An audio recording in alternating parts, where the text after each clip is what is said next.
Are you living the divine life? Many of us are not, and there just might be a few things keeping us from this. Welcome to Living a Sacred Life with Dr. Raymond Anderson.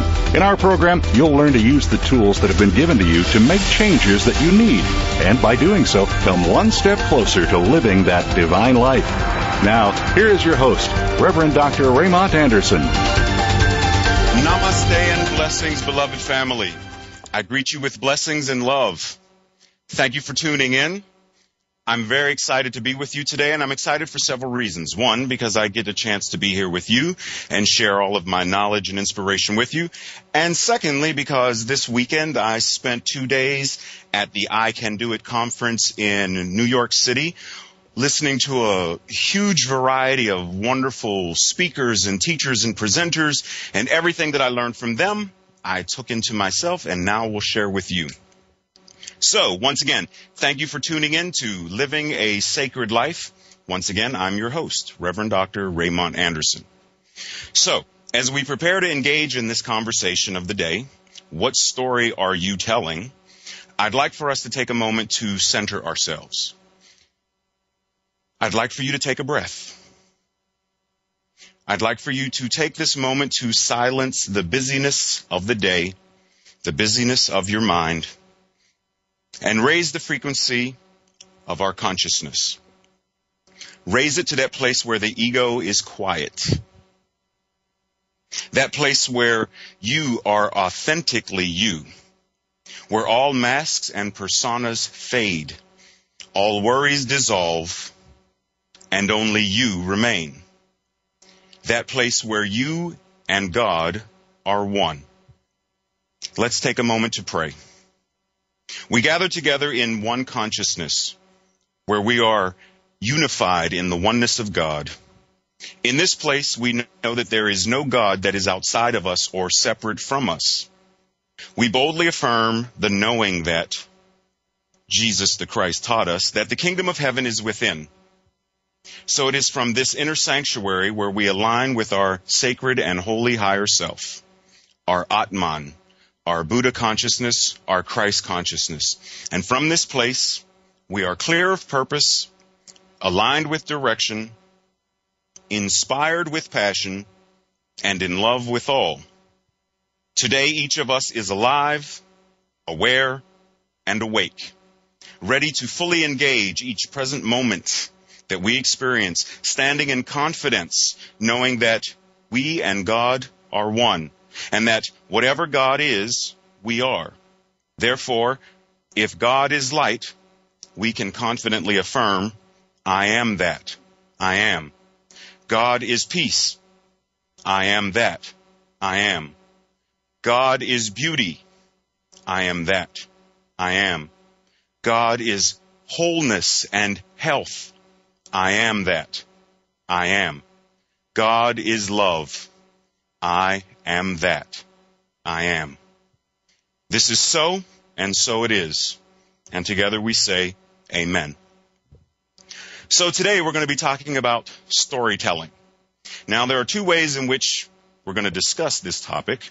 First is the story that you tend to tell others about you, about your life. The second will be a sort of look through the archetypes of the story, the hero's journey.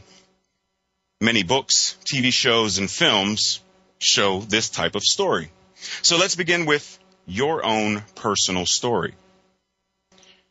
If someone were to read your autobiography or watch a documentary written by you about you, what genre would that work fall into? Would it be a horror story? An action adventure, a romantic comedy, a love story, a melodramatic soap opera, or would it be some other category that I haven't yet named? Now, what I really want you to think about is, it is very important that we follow along with where I'm going. This is going to be sort of the foundation of what we're going to do over the next couple of weeks. So it's really important that you take a moment to look at and listen to the story, or pay attention to how you paint the picture of your life. There are so few of us oftentimes that are truly mindful of the words that we use to illustrate to others who and what we are.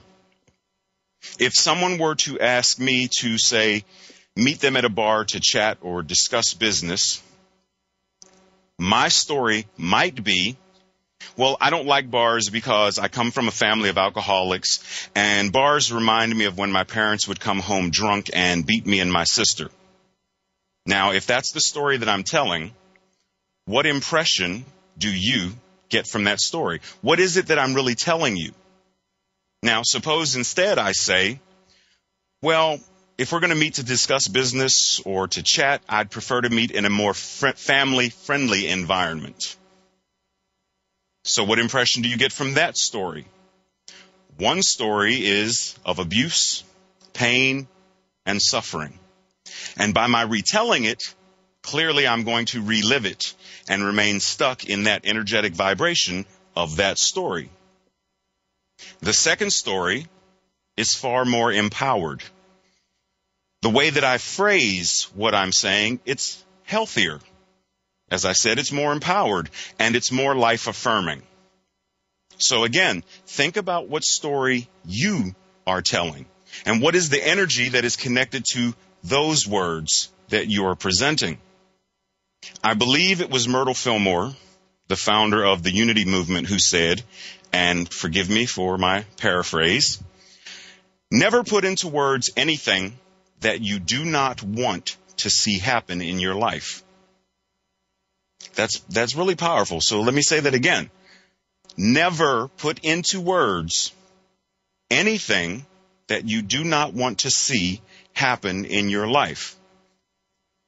Now, Myrtle Fillmore clearly understood, being someone who had TB, she understood personally that if she continued to talk about herself as being ill, being diseased, or suffering from this illness, then according to her own words, it would be so.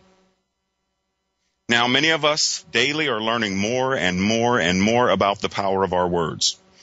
We understand that the words we use and the phrases that we speak tune us into or align us with certain physical manifestations. I mean, the words that we use and the phrases that we speak become our daily mantras. And it's really important that we examine these if we are truly to change and grow. So, do you ever hear people complaining about their weight, for example? What is it then that they are affirming through those very words? What are they creating more of? Someone says, look at her. She can eat whatever she wants and stay so slim. I can eat one potato chip and gain 6 pounds. Now, if your words are energetic blueprints, and trust me, they are, they're attracting to you vibrationally like energy. Is that really what you want to speak more of? That you gain weight simply by eating one potato chip? It's really important to focus on and pay attention to what we're saying. Pay attention to what you desire rather than what you find undesirable. Now, many would say that this speaking as if or acting as if is more a form of denial. And I say from personal experience, as someone who has done this, and as someone who has coached others who have done this, I know it works. You are not denying that you're of a certain weight. What you are doing, you are visualizing yourself already at the weight of optimum health and wholeness. Now, Jesus the Christ healed and performed miracles by seeing beyond the illusion of leprosy, beyond the illusion of scarcity, blindness, and even death. And because he saw rightly, he was able to energetically raise the consciousness of those who were then healed. This is the power that each of us has. Each one of us has this same power. I suggest unto you that you begin now to assess in your own life. What is your story? What are you telling people? There's a popular song that I hear in many New Thought churches, Our Thoughts Are Prayers, and it says, our thoughts are prayers, and we are always praying. Take charge of what you're saying.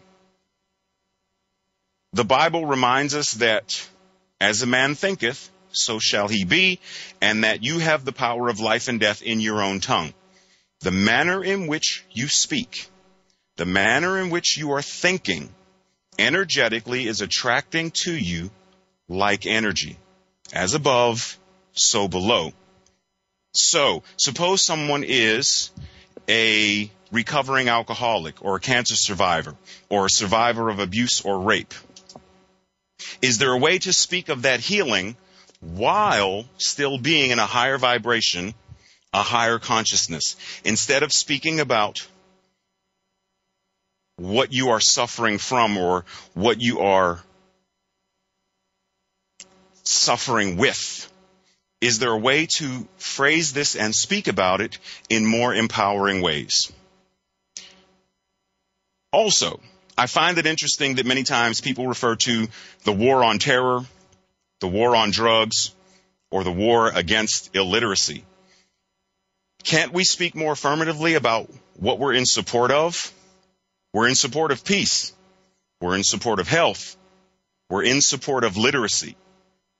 Someone once asked Mother Teresa, would she go on a march for the war? And she said, no, I will not. However, if you march for peace, give me a call. So we're getting ready to take our first break. And when we come back from the break, we'll begin to discuss more about this second way of viewing our stories, the stories that are told. Stay tuned. I'm Reverend Dr. Raymont Anderson. Are you seeking spiritual guidance or spiritual instruction and insight? Do you want Reiki or a holistic life coach to assist you in manifesting the life you are meant to live? If the answer to either of those questions is yes, then take this as opportunity knocking at your door. Pick up the phone or email Reverend Dr. Ray Anderson today and make those necessary changes in your life. Say goodbye to the mediocre and hello to the extraordinary life.